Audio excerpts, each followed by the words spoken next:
What were your feelings starting the day when we were out at Wild Play? What did you expect and how did you respond to the challenge? Oh my gosh, I was scared out of my mind to go, and I was really nervous because I knew it was going to be something like completely new for me, but I did take it on as a challenge, and I thought, hey, I might be able to do this. And once I saw it, I definitely screamed on the first zip line that was only like 2 meters from the ground, but after that it was really fun, and I'm so glad I did it. Good. Oh. Okay. And on that day, Paris, what surprised you about yourself? The fact that I actually did it. I didn't think I was going to, but once I got higher and higher, felt like I was definitely triumphing over my fears. I'm not really scared of heights. I'm just more scared to try new things, and I'm so glad I did it, and I'm proud of myself. Good. Naomi, what was your biggest fear or challenge going into the experiential program? Well, I don't know, I was kind of scared of the winter camp, like the week before, and everybody kept telling me, yeah, oh my god, it's going to be freezing cold, but it's really fun. And yeah, I don't know, that was, yeah, I wasn't really sure what to expect. And then also that, yeah, I was interested in what new things I would have to try, and I wasn't sure if I could do them all. But and what did you learn? Let's say about yourself. For myself, okay.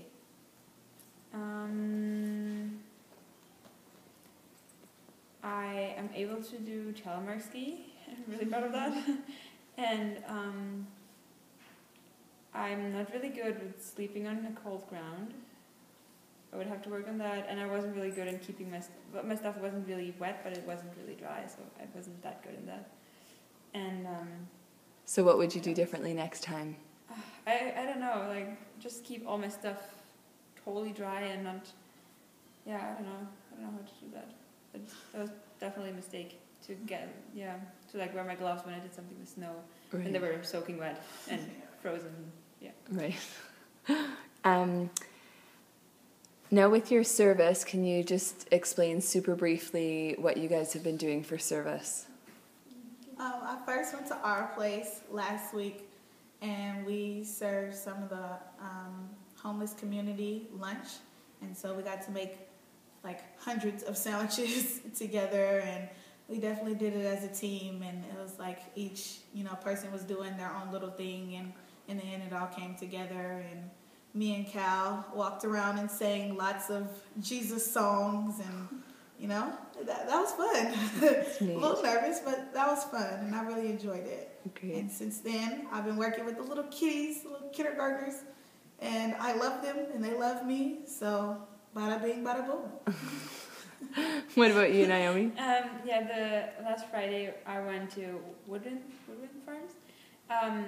Yeah, and I really liked the idea of them. Like we helped, we cleared up a spot, and they're going to build a petting zoo there. So I really like how they have a farm, and then they put it into something that helps the whole community and helps the homeless community, and yeah, I really like that. And then I was in the kindergarten, and oh god, I love that. I didn't do that much with little kids before, but it was so good. Oh. And what do you think you made a difference at any of these organizations, and how do you think you helped others, and how do you think you grew as an individual? I think we did a Woodwind Farms. We really helped building and painting this whole little building, and it was a lot of work, but we were 20 people, so I think that really had an impact. And and it working with the little kids helped. I don't know, it made me realize that I like that, and that I and at the beginning I was kind of scared, I didn't really know what to do with them, but it was just, I don't know, it was nice.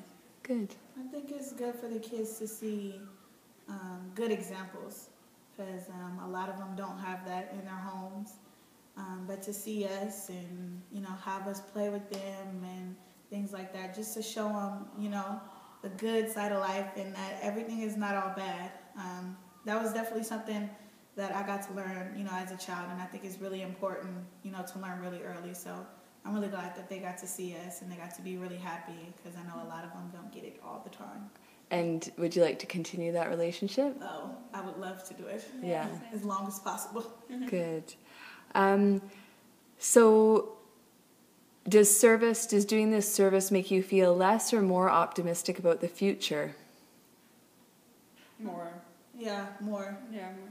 Why? Like, there were so many volunteers at this whole school, so yeah, there's so many people that want to help, like for free. So I really like that. And then all the kids, it was for me really impressive. So we were in kindergarten, and they all knew how to write and to read and knew so many things. And I was just, wow, I didn't know that when I was in kindergarten. So and then they were all, they were like, they're going to be a good future, I would say. Good. Yeah, definitely. They're really smart and they know what they're doing. They're learning a lot. They've got a really, really good teacher, and she's there for them in any way possible, even when they need help, controlling themselves and not necessarily trying to control everybody else. She's really good at that. So I know we're not the only ones, out here trying to help. There's lots of us. That's good. So what have you learned about yourselves through the experiential program, specifically with organization and time management? Time management is so important. I'm not one to be punctual most of the time, and still am working on it, definitely. I'm still kind of the person that's supposed to be there at 12:30 and gets there at 12:35. But that's better than 12:40. Hey, I'm working on it. So I do realize, how important it is now, because it is a matter of being respectful of everybody else, because, people may be waiting on me or, waiting for the bus to leave. So I do realize how important it is, and so I'm working on it. Yeah, I really tried to live with the bus too this week. When we had to leave early, I really had to, I had to rush through lunch, but like I tried to push myself to get earlier. And then at the winter camp, that was the last day when we had to leave and like pack up everything and then leave at like 8 or something, 8:30. It was the evening. I was like, oh my god, I'm never ever gonna make that at 8:30. And and then I kind of was there in time. I don't really know how, but yeah. Good. And sacrificed her sleep for that, but I got there. What about environmental ethic? What have you learned about the environment in the program? I learned when we did, was it last week when we did the... Just last week? Okay, when we did last week, when we, I saw how much garbage was like there, so when we did, I don't know where it was, the trail. Oh, the trail cleanup. Trail cleanup.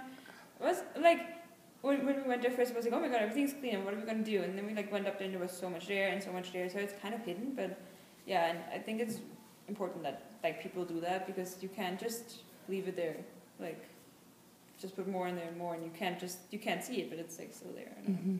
I think for animals and stuff, it's really important, because there's a lot of things down on the ground, and even just for kids walking by and people just walking by on the trail, there was a lot of glass, a lot of broken bottles and stuff like that. So a lot of that stuff is just not meant to be there. So somebody needs to clean it up, and if we all depend on somebody else to do it, it'll never get done. So yeah, and I also when we were at Mountain Duck Park, it was really nice how you. It was kind of weird. When you were at the corner at the edge of the park, how you heard all the noise from the street so loud, and then you went in the park and there was one spot where you seriously was really quiet and you heard the birds and everything, and then you went farther and it was again so noisy, you heard the street the whole time, except I did, and that wasn't that nice, but it's good to know that there is a spot where you actually don't hear it. Right. And finally, have you learned anything about yourself in terms of judgment and decision making? Definitely. Trying to not judge people when you first see them, but after you get to know them.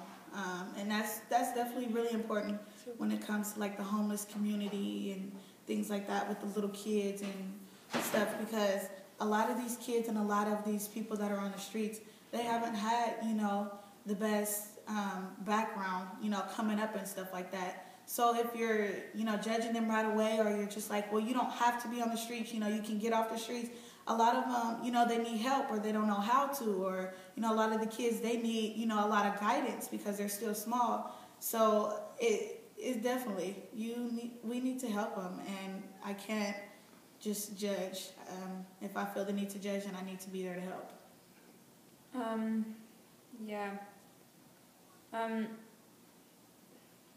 don't know. Okay. I don't know what to say. What are you most proud of so far of what you've accomplished in the program? I've tried a million new things, and I'm definitely not one to do that, but I'm happy. Yeah, the same. Like this, and then all the like kind of weird things I did, like survival skills. I learned how to use GPS. I've never ever seen this thing before, and yeah, and I got to use it, and then I really like the service part of it. I'm proud that I did that. Great. I just like being able to go back home to Portland and just tell everybody my stories, and especially like winter camp. They're like, "What? You even did that?" Yes, Paris did it. She did it. But definitely just being able to share my stories and share my experiences with everybody else, because I definitely do. Learning is all about experience now. I definitely see that.